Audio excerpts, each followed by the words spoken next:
আমি আমার পরিবারের বড় ছেলে, কিন্তু আমার পরিবারে আমার কোনো মূল্য নাই। এমনকি আমার পরিবারে আমাকে সবাই মানুষই মনে করে না। আমার পরিবারে আমার কথার কোনো দাম নেই। এমনকি আমি আমার পরিবারের বড় ছেলে হওয়ার পরেও এই পরিবারের ছোটতে ছেলেদের দামটাই হাজার গুণে অনেক বেশি। তার একটাই কারণ, আমার ইনকাম কম। এমনকি আমার স্ত্রীর কাছেও আমার কোনো মূল্য নেই।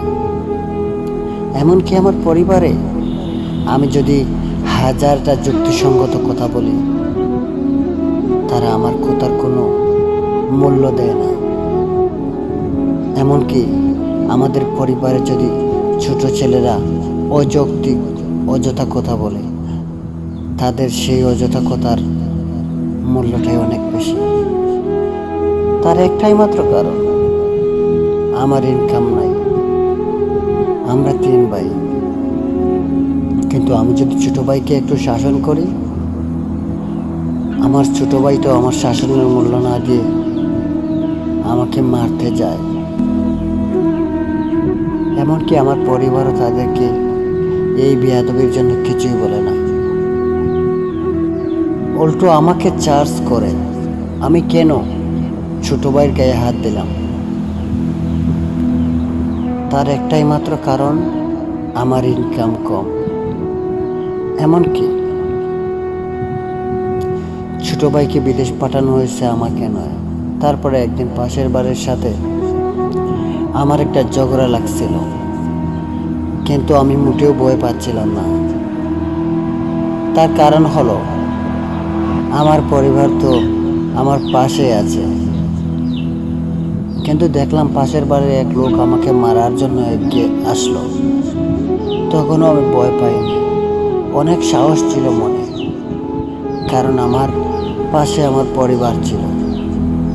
কিন্তু যখন দেখলাম লোকটা আমাকে চিৎকার দিয়ে গালি দিচ্ছে, আমাকে মারার জন্য এগিয়ে আসছে, তখন আমি পিছন ফিরে তাকিয়ে দেখি আমার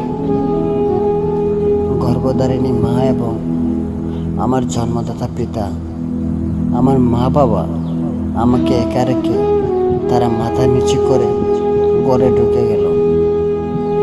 অথচ তাদেরকে কেউ কিছু বললে আমি তাদের জন্য জানটা পর্যন্ত দিয়ে দিতে রাজি হই।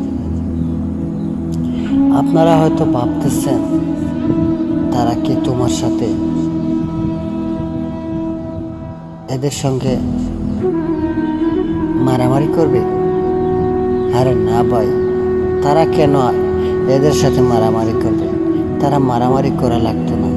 শুধু তারা যদি আমার পিছনে দাঁড়িয়ে থাকতো, তাহলে ওদের মতো একজনকে কেন, আমি একাই 10 জনকে শেষ করে ফেলতাম।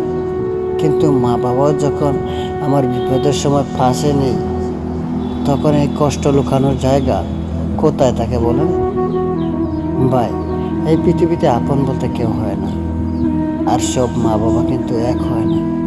আর সব কিছুর মূল কারণ হলো টাকা।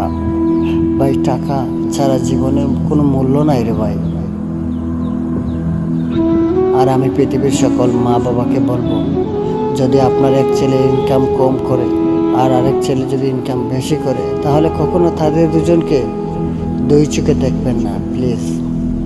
তার কারণ হচ্ছে, পৃথিবীর সবাই যদি কষ্ট দেয় বলা যায়, কিন্তু নিজের আপন মা বাবা যদি কষ্ট দেয় সহ্য করা যায় না। ভালো থাকবেন, সুস্থ থাকবেন। আসসালামু আলাইকুম।